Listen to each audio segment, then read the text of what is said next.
are direct endorser. We, say we're going to put ourselves out there and say we approve that. Yeah. But typically 45-day, what I want to stretch is that make sure FHA, everything has to be signed, dated, so contracts are usually the most held up, because it's back and forth, transfer disclosure, so everything needs to be correct. And the other thing too, FHA will run all of the party involved, me, listing agent, selling agent, buyer, through FHA Connection. And if there's somebody that, like a background check that doesn't pass, that could kill a deal. Okay, so it's important to, that's why we prep to borrow. Do they own student loans? Do they have federal liens? Anything like that to kind of avoid the problem at the end for you. Okay. Other than that, it's just a regular loan to me. Because right now everything is full docs. So if you're getting everything anyway, it makes no difference whether it's conventional or an FHA loan. Okay? FHA loans still require the PMI.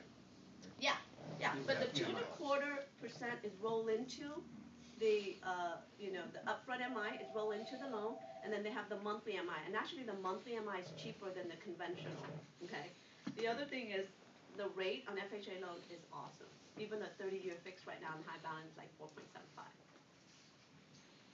Well, I think that one of the things that the myth is a lot of people feel that, well, you don't want to pay the PMI, but I think that if you have a buyer that want to leverage, take advantage of the 5-year fix, because if you think about a 5-year fixed rate is a 3.5%, even though you have to pay the 2.25, MIP is refundable to a certain point, and after you have the loan for 5 years, or you down to 88%, 78% LTV, they're gonna drop the PMI. But I guess when you run the numbers and you figure out that like, is this a buyer good for? I mean, not every buyer is good for every. Someone putting 20% down, they might not be a good candidate for FHA.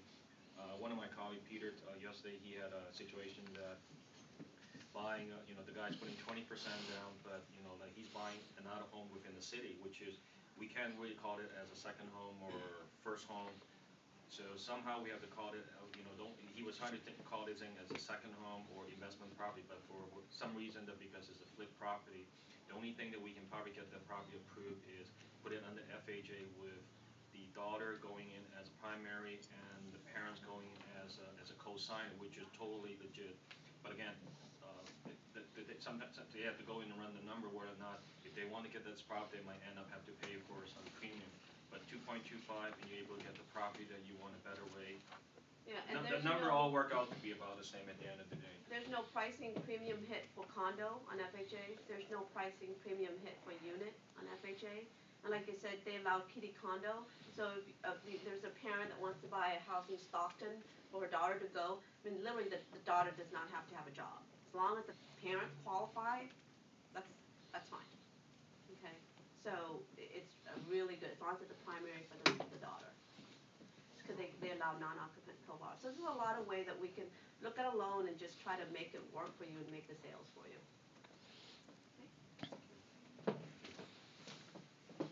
We didn't bring up breakfast today, but I think we bring some good book here. We partnered with Buffini, and I personally don't like to read a lot, but this is a pretty good workbook. We have a few copy here. We don't have enough. That you can call Tim and I'll drop it. It's work by referral. It's a good book. I mean, you can. I read a couple chapters. It's short and sweet. Like you guys are finding it to look at.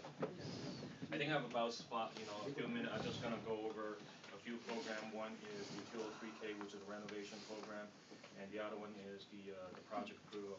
While she's talking about the project approval, I think one of the things that I have go around and make a lot of presentations to different realtor is to qualify your listing. A lot of time, I'm looking at the listing board here, you guys have listing on condos, but a lot of time I think listing agents fail to do is, did you pre-qualify your listing? Can you get financing? A lot of time, as an agent, you got excited to get a listing, but the problem is, can you move it? Can you sell it? Can you have a lender behind it? Can you finance it? I was talking to one of the top listing agents, like Coldwell Banker, I want to mention the name, and he got excited about getting a $600,000 listing in San Bruno, but the next thing that he said, well, they have a litigation or they have an occupancy issue. Who's going to do the financing? So he called me up, and as a matter of fact, that particular deal was, they have an occupancy at 45% as owner occupied. Typically, the lender looking at 51%.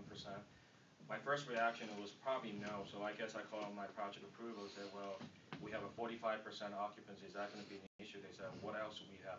Can we look at the budget, can we look at the project as a whole? Do they have any resale, I mean, like, a resale requirement, you know, like, we look at overall, we can do the project, but I guess my point is, the advantage that we have working for Wells Fargo, I gotta be careful, someone's recording me, so, we do project